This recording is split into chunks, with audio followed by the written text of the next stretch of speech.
So, all right. So keep in mind, everyone, that this is the 5th quarterly earnings announcement from the company since their IPO, which was last January. And just a reminder that the company priced at about $21 per share during its IPO, and then its first day of trading it more than doubled and closed at $45.90. And it's been on obviously pretty volatile path since then, and as I'm sure you've enjoyed a little bit, it peaked at $93 per share in May.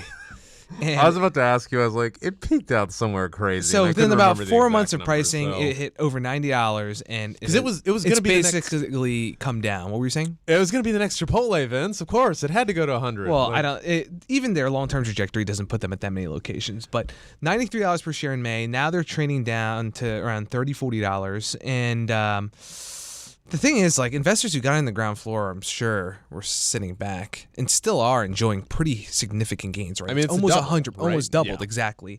But we'll see that, especially with some insider selling, that there obviously was Right. a bubble there, so to speak. so how were comps, revenues, Yes. all that good So stuff? getting to down to the actual details of the release, with the latest round of earnings, total revenue was up for the quarter about 47% to $51 million. And then specifically the Shack sales, so excluding the licensing revenue they do internationally, it was up 49% to $49 million.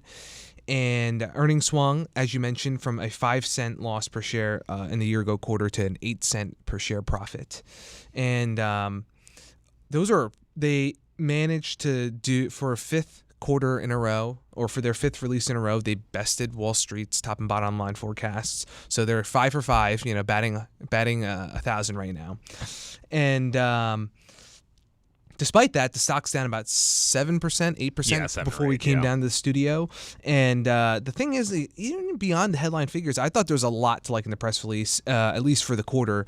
So Same Shack sales growth was 11% during the holiday period. So, what people generally call like same-store sales growth, comparable store sales growth. And that's up from 7.2% in the year-ago period.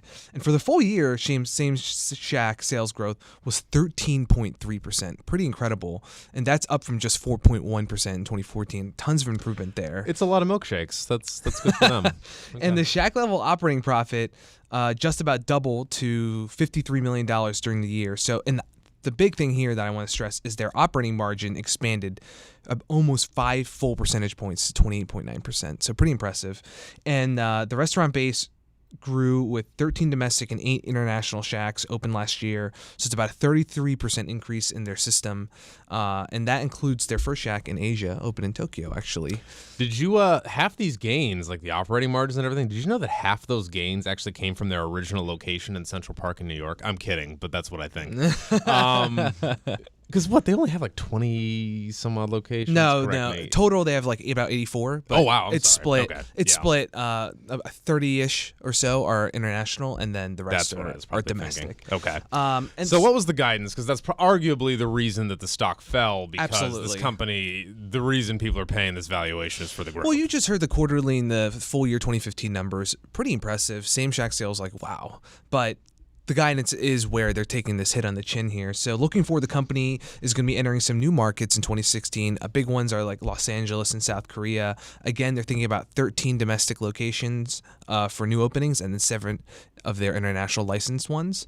And then That's what That's what I was thinking. They're going to open 20-ish stores. Yeah. That's what I was thinking. Okay. Anyway. So sorry. in terms of the guidance itself, 2016 revenue is expected between 237 and 242 million. So the midpoint there would represent about 25.7% growth over 2015, whereas 2015 saw 61% growth. So that deceleration, obviously, people are not happy about that. And Same Shack growth I think this is also what really people got worried. Ooh. Going from that 13+% that I mentioned earlier to between 2.5 and 3%.